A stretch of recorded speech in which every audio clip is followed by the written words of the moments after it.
മലപ്പുറം എളങ്കൂരിൽ യുവതിയെ ഭർതൃവീട്ടിൽ തൂങ്ങി മരിച്ച നിലയിൽ കണ്ടെത്തിയ സംഭവത്തിൽ ഭർത്താവ് പ്രഭിന്റെ അറസ്റ്റ് പോലീസ് രേഖപ്പെടുത്തി. മഞ്ചേരി പോലീസാണ് പ്രഭിനെ കസ്റ്റഡിയിലെടുത്തത്. കഴിഞ്ഞ വ്യാഴാഴ്ചയാണ് സംഭവം നടന്നത്.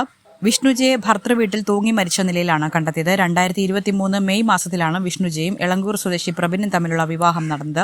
വിഷ്ണുജയുടെ മരണം ഭർതൃപീഡനത്തെ തുടർന്നാണെന്ന് കുടുംബം ആരോപിക്കുന്നു. ആരോപണം നിഷേധിച്ച് പ്രഭിന്റെ കുടുംബം രംഗത്തെത്തി. പ്രഭിനും ഭാര്യ വിഷ്ണുജയും തമ്മിൽ ചില അഭിപ്രായ വ്യത്യാസങ്ങളുണ്ടായിരുന്നു. ഇതിന്റെ കാരണം അറിയില്ലെന്നും പ്രഭിന്റെ വീട്ടുകാർ പറഞ്ഞു. സ്ത്രീധനം ചോദിക്കുകയോ വാങ്ങുകയോ ചെയ്തിട്ടില്ലെന്നും പ്രഭിന്റെ വീട്ടുകാർ പറയുന്നു. എന്നാൽ ഭർതൃവീട്ടിൽ വെച്ച് കടുത്ത മാനസിക പീഡനമാണ് മകൾ നേരിട്ടതെന്ന് വിഷ്ണുജയുടെ അച്ഛൻ പറഞ്ഞു. കല്യാണം കഴിഞ്ഞ് ആഴ്ചകൾക്കകം തന്നെ പ്രഭിൻ പീഡനം തുടങ്ങി.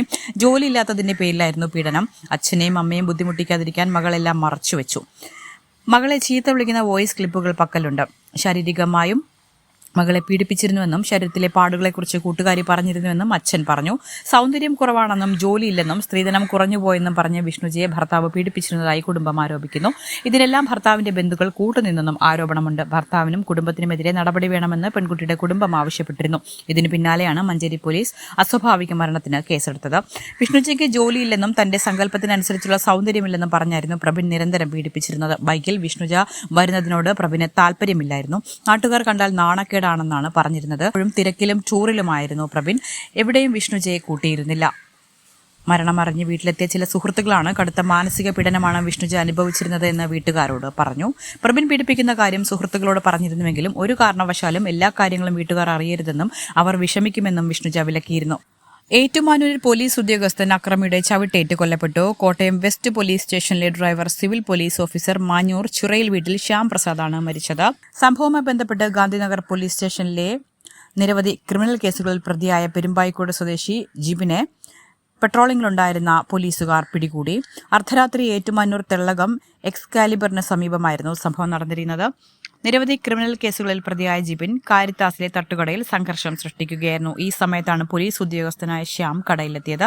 ഇതോടെ കടയിലുണ്ടായിരുന്ന ഉടമ ജിബിനോട് പോലീസ് ഉദ്യോഗസ്ഥനായ ശ്യാം എത്തിയെന്നും പ്രശ്നമുണ്ടാക്കിയാൽ അകത്ത് കളയുമെന്നും പറഞ്ഞു. ഇതോടെ ക്ഷുഭിതനായ പ്രതി ശ്യാമിന് നേരെ പാഞ്ഞെടുക്കുകയായിരുന്നുവെന്ന് പോലീസ് പറയുന്നു. ശ്യാമിനെ മർദ്ദിച്ച പ്രതി ഇയാൾ നിലത്ത് വീണതോടെ നെഞ്ചിൽ ചവിട്ടുകയും ചെയ്തു. ഈ അക്രമ സംഭവങ്ങൾ കണ്ടാണ് രാത്രി പെട്രോളിംഗ് ഡ്യൂട്ടിയിലുണ്ടായിരുന്ന Kumarakom station officer inspector KG Shiji സ്ഥലത്തെത്തിയത്.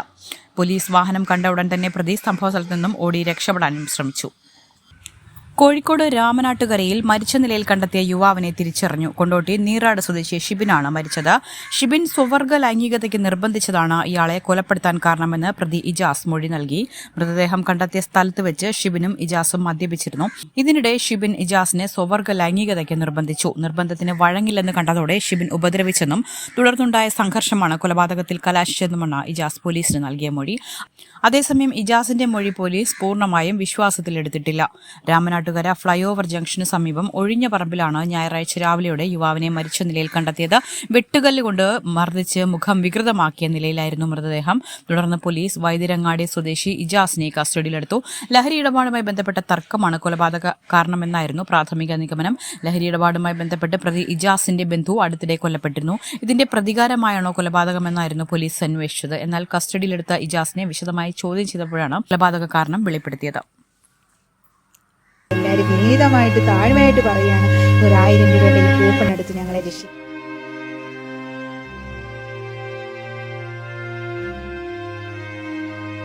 നിങ്ങൾ 1000 രൂപയുടെ ഒരു ടോക്കൺ എടുക്കുകയാണെങ്കിൽ ആ ഒരു token box Vighneshwara charitable trust seal ചെയ്ത ഒരു ടോക്കൺ ബോക്സ് ഇവരുടെ വീട്ടിൽ കൊണ്ട് സമർപ്പിക്കുകയും യഥാസമയം നിങ്ങൾ എടുക്കുന്ന ആ ഒരു ടോക്കൺ നമ്പർ കൃത്യമായിട്ടും ആ ബോക്സിൽ നിക്ഷേപിക്കുന്നത് വീഡിയോ സഹിതമാണ് നിങ്ങളെ അറിയിക്കുന്നത്. എല്ലാവരും കൂടി ശ്രമിച്ച് ഈ 1000 രൂപ ഈ കാണുന്ന എല്ലാവരും എനിക്കൊരു സഹായമായി ഈ 1000 രൂപ തന്ന് സഹായിച്ച എൻ്റെ മോളും ഞാനും എൻ്റെ ഭർത്താവും ഇനിയും ജീവിതം മുമ്പോട്ട് പോകാൻ പറ്റും.